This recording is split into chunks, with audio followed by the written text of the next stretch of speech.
Alright, another game in the Art of Siege series.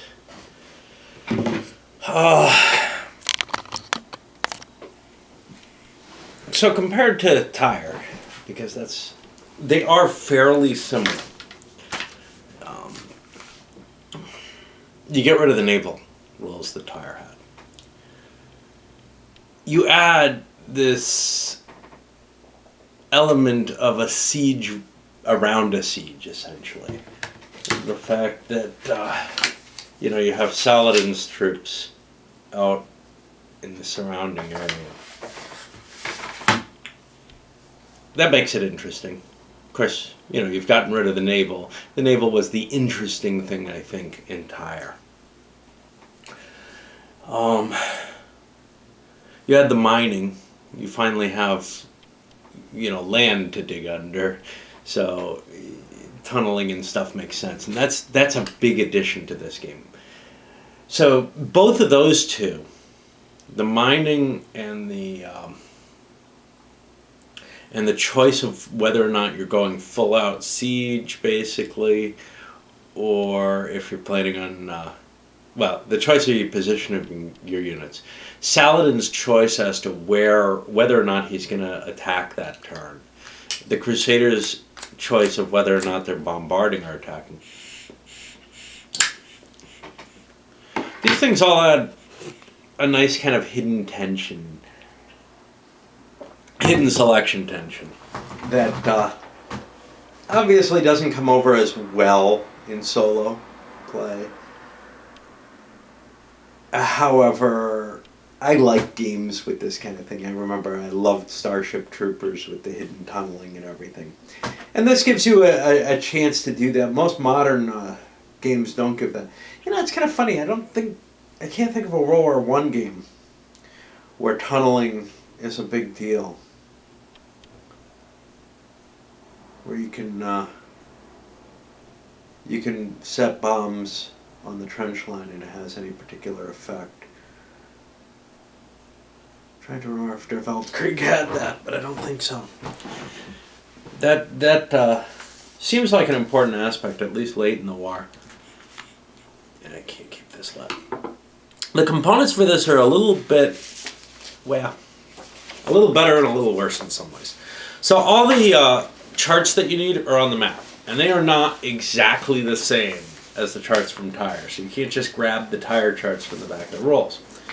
You don't have anything on the back of the rules here except for your planning sheet. I find it kind of difficult to find those charts on the back, on the map itself. I kind of like having them on a player aid or whatever. Now obviously, if you really liked this game, you could construct a player aid if you were going to play it a good deal. It plays a little longer than Tyre, I think. Certainly felt that way to me.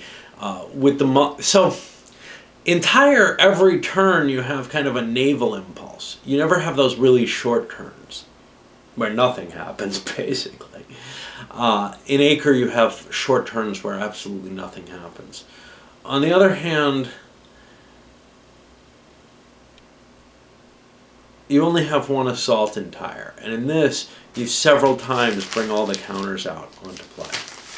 Straggling back to the components issue, the counter mix is done correctly this time. No major mess-ups, nothing to really screw you up. The only weird thing in it, there's not enough counters again to mark filling the foss. You saw I had to handle that with something else. Outside of that, it seems to hold up pretty well. It's possible you could run out of, again, wall damage markers, but you can scavenge those from Tyre. And everything's color-coded correctly, and no big mistakes on this. So that's a big factor for me.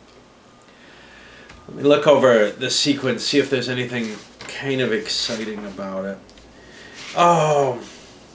So yeah, one thing that I remember from the playthrough videos that I mentioned that really annoyed me, that worries me. The Crusader charge ability. Essentially, the Muslim player, because he moves second, can always evade any Crusader attack. He's always got this advantage of being able to move out of the way and put himself in a different position. And that makes the charge almost an ineffectual rule. Because the Crusader will be using the charge and, I believe, disordered by it if he can't hit what he's looking to hit anymore.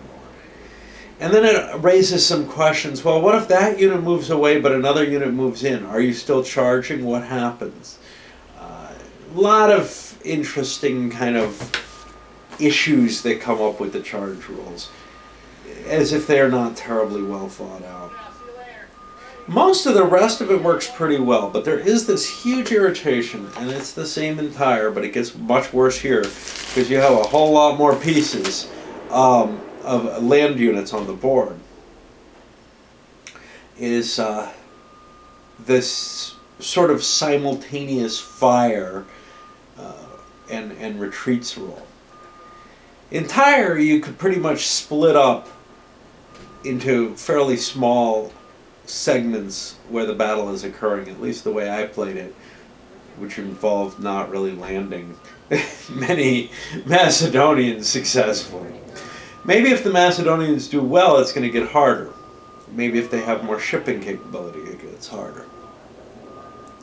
But in terms of this game,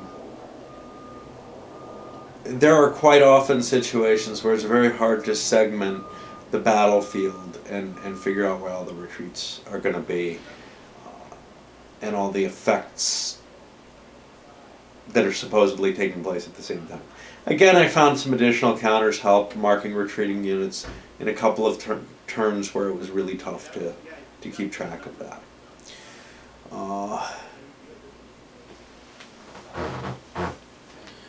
Anything else really exciting? It seems, maybe from the game turn ordering, that there may have been a decision to allow the walls to be repaired at one point after an assault phase, and that got backed out of. I think that makes sense. If you allow the wall repairs on the assaults, that gives the Saladin attack ship too much power, and it doesn't really make a lot of sense. The Crusaders would still be bombarding the walls up until the moment of the attack. These turns, I don't know how long they're supposed to be, but they're not, I think, just a day. Let's take a look.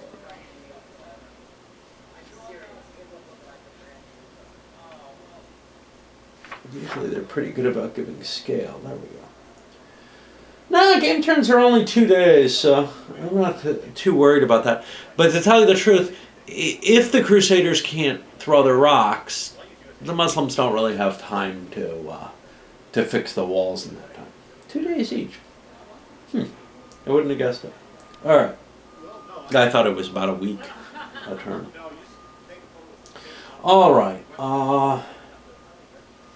So what does it come down to in a lot of ways? In some ways, the whole wall demolishing, and this is the same with all of these siege games, comes down to this die rolling fest between the two players. The attacker's rolling dice trying to get good results to knock the walls down, and then the defender wants good results to build them back up. And it's just, there's not a lot to it, but I like playing it. The actual combat, as I mentioned at the end of the wrap, is a little too geometric for my taste. If you want to eliminate enemy units, you have to try to place your units so that their zones of controls end up, preventing a retreat. That's really the only way to eliminate things, except by getting really good odds or lucky rolls with the archers.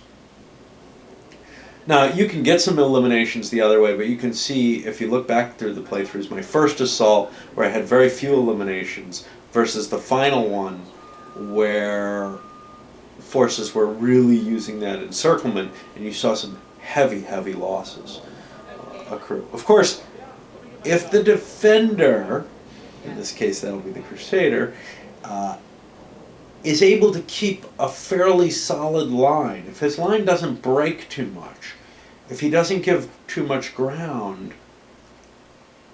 it becomes a lot harder to to encircle his units, especially if he can maintain a defensive line along the outer works. And if you want to see more discussion on that, look at the RAP. Interesting choice in the ordering of melees, with the Muslim garrison getting a first melee segment, and then the Crusaders, and then the Muslim army. The reason... So there's an advantage to being able to swing first, obviously. You can stun the opponent essentially with a disruption. Or force him to retreat or anything.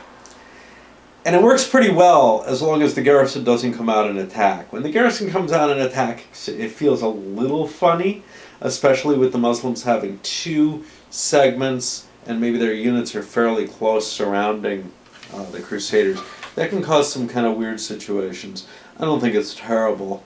It's just... Anyway, I prefer this one to Tyre. In part because of the guesswork stuff of the mining and the who's launching an attack. In part because the naval rules of Tyre just kind of, they mess with my head more than the geometric placement of units to try to destroy things in this. This one is more of a pain in the ass in some ways, though. There's no question of that. Not only is it longer, which of course probably makes it better for me in some ways, but the simultaneous fire is more of a pain in this one than it is over in Tyre, just because of the quantity of units. I'm going to have a little delay on getting more of these out because I want to stick Constantinople in between them. Kind of doing a chronological here of them. And the problem there is I may or may not want to build boats make boats for it. And obviously I need to read the rules to whatever it is I go forward with. So you'll probably see some more flying colors, but I also probably am going to throw something up today before I go to flying colors. All right.